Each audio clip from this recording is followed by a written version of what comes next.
PK Life.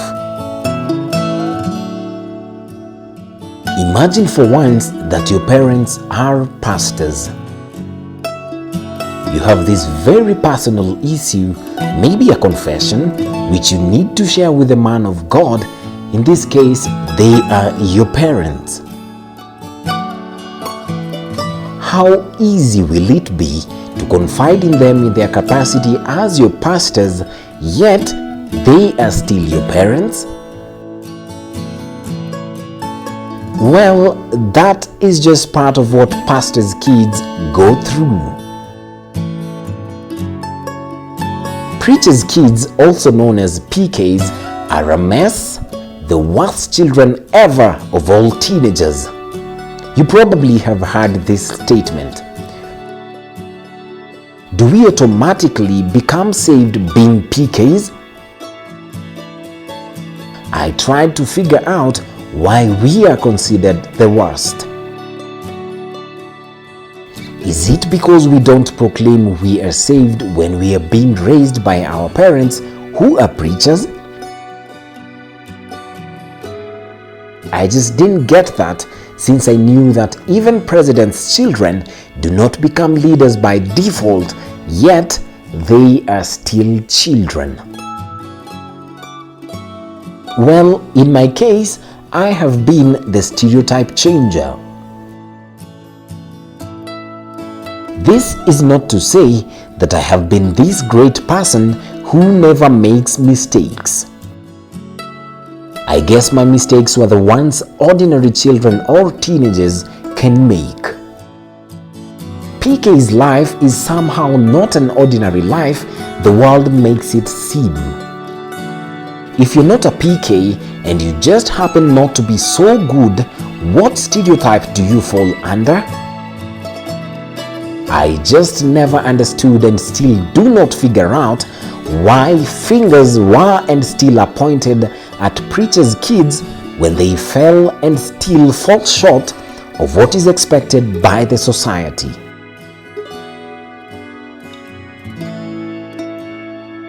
Why is it that when one president's child makes a mistake, people do not turn against the presidency and stereotype all other presidents? We all have our journey. I just happen to be raised by parents who are leaders of the word. They may not always lead their children to greatness, but definitely help many people and their children. Before you got saved, it possibly also took someone else to share their experience.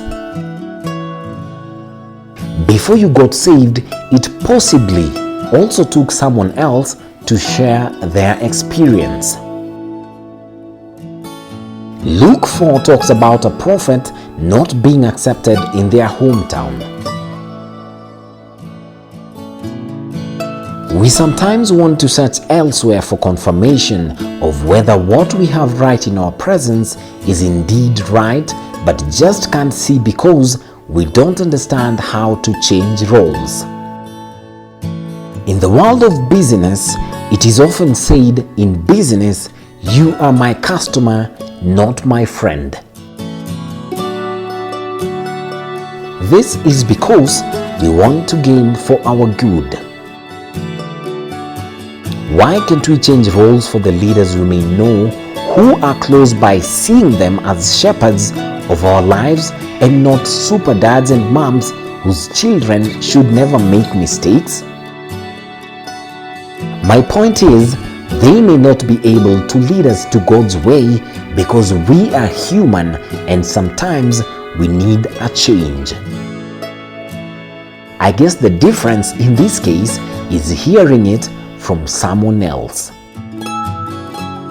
Sometimes we just haven't learned to differentiate the two responsibilities, church leadership and parenting.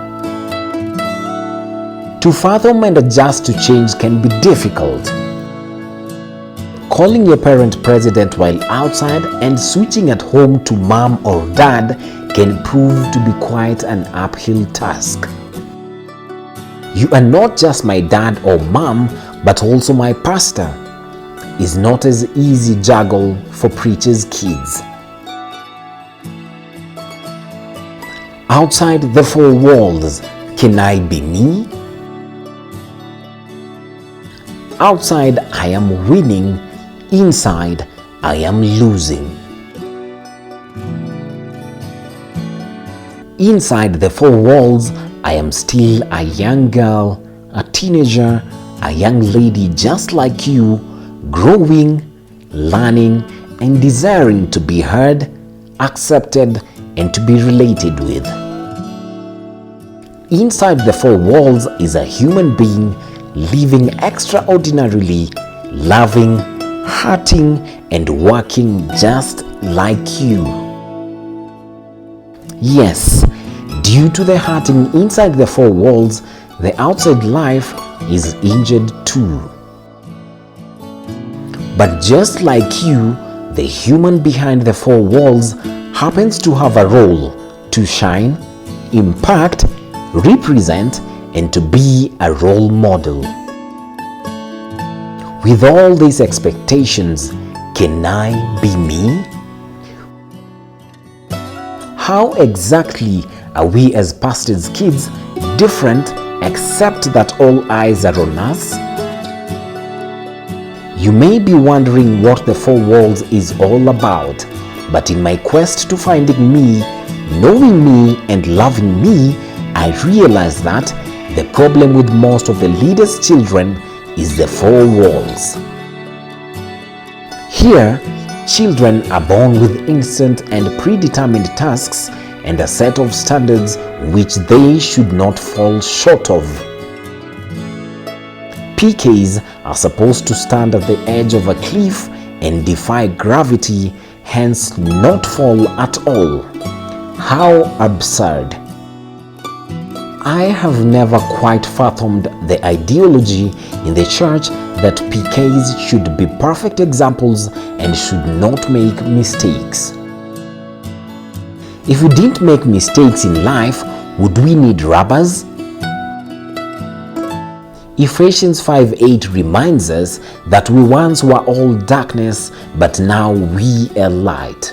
We are saved by grace, not by our own works, lest any of us ends up boasting.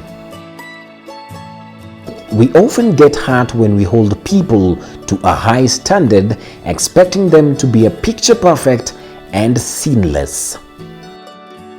I remember trusting and looking up to people to the point where I thought they could not make any mistakes in life. They had their lives neatly together until the day their lives took a turn and they became rebellious.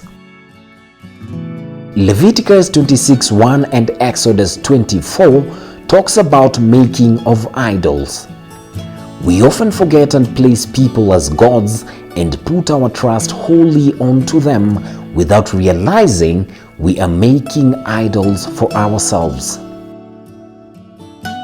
We eventually get hurt as we do not leave room for people to let us down. Psalms 118:8 advises us that it is better to take refuge in the Lord than to trust in man. So how does it really feel to live a life inside the four walls?